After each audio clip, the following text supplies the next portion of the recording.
playing around. When you can sit me down on Tuesdays too. Oh, hey, Chatter.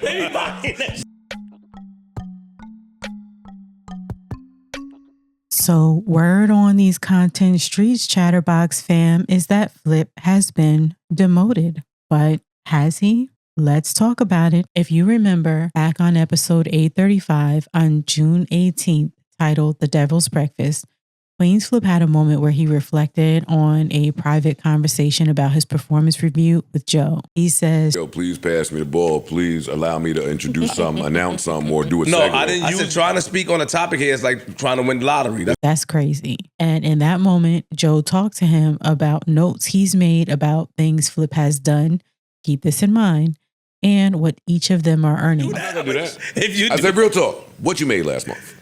Like, honest. He told me, but shot right back. But what you made this month? Shining light on what Joe makes each month, which seemed to be more than Flip at that time. Now keep in mind, this was June 18th. Yeah, why do you think that is?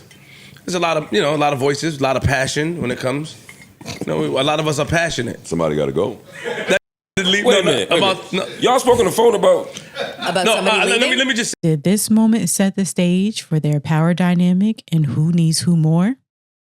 Because just 2 weeks later, Flip, along with the rest of us, would learn just how much Joe Budden supposedly makes on his Patreon. And now, at this moment where Flip is talking about his performance, I wanted to have a conversation about just my performance, how I could get better, where things were wrong. And he was just honest with me. A ball was handed to me and how things had to shift because I didn't want to play ball. And wanting to do segments and talk more on the pod.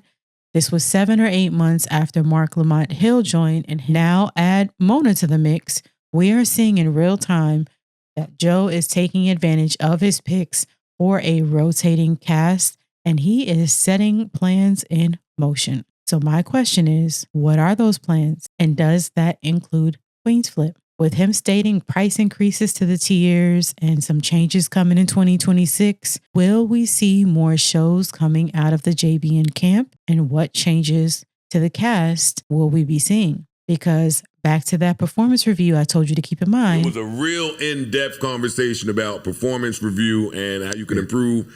And somehow that got to how you can make more, earn more. We're going to jump now to October 13th Patreon titled Team Players to give you more context, where Mark Lamont Hill and QueenzFlip clashed. Flip was already told to sit out the main and come in for the Patreon, to which he showed up late. I'm sure that did not help his case. And if you didn't catch those cliff notes, I linked that video, which has my take on that Patreon, in the first comment. Go check it out. And if you are not subscribed, what are you even doing? I mean, go hit that subscribe button and get in on the combo in the comments with the rest of the Chatterboxx fam. Now, here we are in November, and it seems like this might become a regular thing for Flip. Nigga, you playing around, nigga. So when you can sit me down on Tuesdays too. The pod came back on good energy after Halloween or Character Day on episode 875, titled 5%esque, and jumped right into who voted. And I cannot believe 3 of the pod members on camera sat up there on this episode and said they did not vote.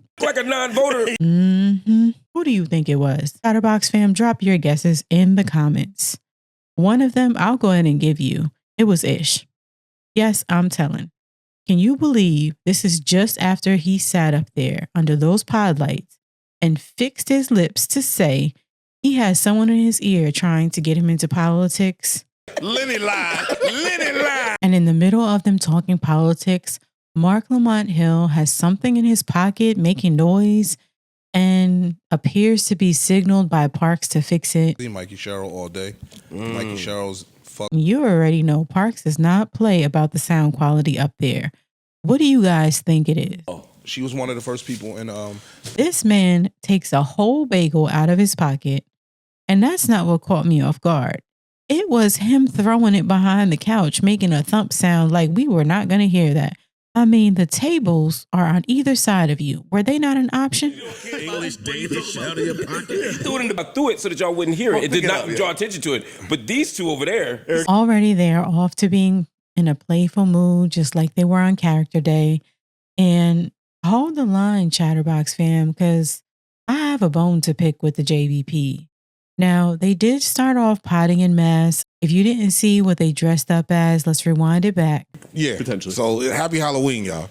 We just told y'all 2 weeks ago we don't celebrate this. Facts. Now look at us. Look like a bunch of doofs. Okay.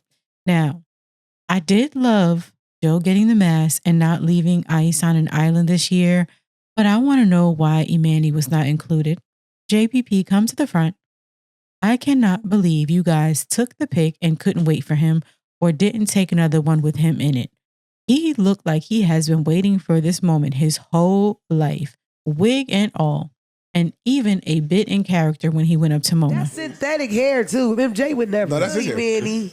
He looks like something. Imagine him potting like that. That would have been hilarious. Oh my goodness. I mean, he put all that effort in and y'all didn't even appreciate it. And not to mention the Michael trailer we just got a glimpse of will be in theaters on April 24th. So he was right on time. I mean, how many of you guys still got the Moonwalker DVD? Because we play that from time to time. So I'm excited to see this in theaters.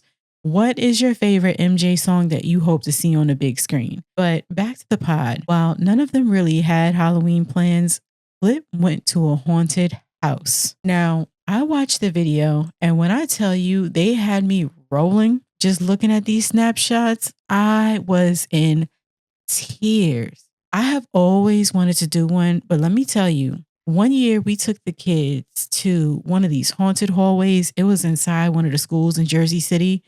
And when I tell you I booked it faster than the gang on Scooby-Doo, it's not for me. So I got to live vicariously through Flip. Who has gone to a haunted house? If you have stories to share, drop those in the comments because I need a good laugh. Flip and his crew, they were navigating an hour, y'all, in all these buildings and different themes. When they said the haunted house was an hour, Flip looked like he was about to be like, I'm not going. What? Yeah. It's like we go in one inside, then we go outside and inside. But he went through with it.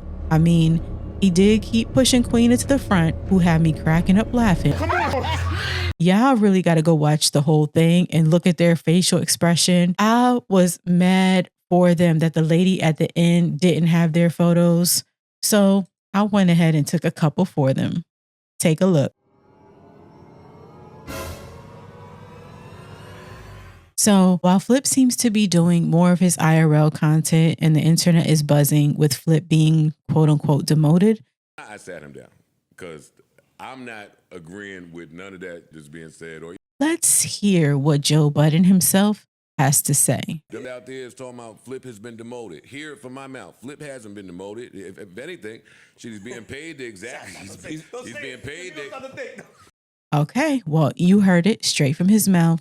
And while in Joe's eyes, Flip may not have been demoted, but we are noticing that Flip has been repositioned and is not on the couch as much. Flip has a lot going on outside of here. Like, I acknowledge him as a content creator outside of what goes on at this network. So if there's time off to be had, he's at the top of my list to get it. So is this Joe giving him space to focus on Flip's content to close out the fourth quarter and focus on his earning power like they may have talked about going back to that June conversation and maybe meet the metrics Flip has set for himself? Or is this because of the rotating cast Joe now has available at his fingertips?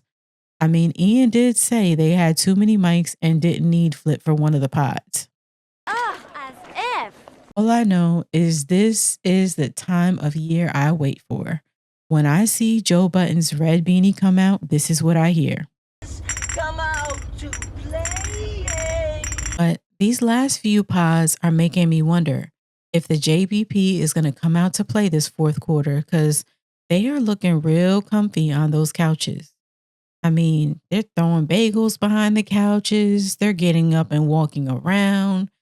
Do you think Joe Budden and the JBP cast will turn it up to make you tune back in?